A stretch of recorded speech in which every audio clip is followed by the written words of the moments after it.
महाराज जी, घर के मंदिरों में सभी देवी देवताएं विराजमान होते हैं, तो अगर मैं सिर्फ एक का ही नाम जप करूंगी तो बाकी सब बुरा तो नहीं मान जाएंगे? बहुत बुरा मान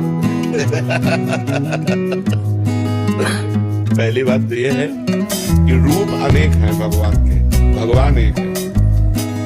जैसे दाल और पत्ते और फूल, इनमें पानी देने की जरूरत नहीं। अगर मूल में जल चढ़ा दो तो उसके शाखा, तना, पत्ते, पुष्प सब में पहुंच जाता है।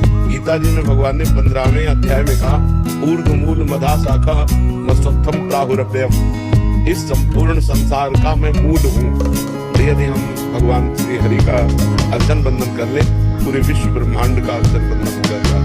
अब राम जी को पूजो, चाहे हनुमान जी को पूजो, चाहे शिव जी को पूजो, चाहे हरि जी को पूजो, वो एक भगवान है। वो रूप अनेक धारण किए गए, तो एक जगह पूजा हो गई, सब जगह पूजा हो गई, कोई नाराज नहीं होते। ये तो केवल हमारी मानसिकता है। हम भगवानों में भी भेद करते हैं। वही आवश्यकता पड़ी तो दुर्गा बन गया, वही आवश्यकता पड़ी तो काल भैरव बन गया, वही आवश्यकता पड़ी जब जहाँ जैसी आवश्यकता पड़ी, देखो नरसिंह बन गया। कितना सुंदर ठाकुर है। राम रूप में देखो कितने सुंदर राम जी, कृष्ण रूप में देखो कितने सुंदर कृष्ण जी, और भयंकर रूप में देखो तो नरसिंह जी। पूरा त्रिभुवन कांप रहा था, ऐसा भगवान ने रूप धारण किया।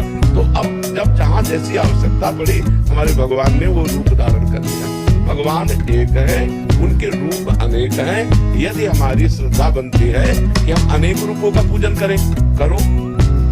अगर हमारा प्रेम बढ़ रहा है किसी एक रूप में, एक रूप के पूजन से ही सबका पूजन हो जाता है। एक जगह अगर हम भाव से पूजा कर दी तो सब प्रसन्न हो गए। जामवंत कहा सुन रघुराया, जा पर नाथ करो सुखदाया, ताहि सदा शुभ कुशल निरंतर, सुर नर मुनि प्रसन्नता ऊपर। जितने भी देवता हैं, सुर माने देवता, नर माने मनुष्य, और मुनि सब उस पर प्रसन्न हो जाते हैं जिस पर भगवान श्री हरि प्रसन्न हो जाते हैं। जा पर कृपा राम की हुई, ता पर कृपा।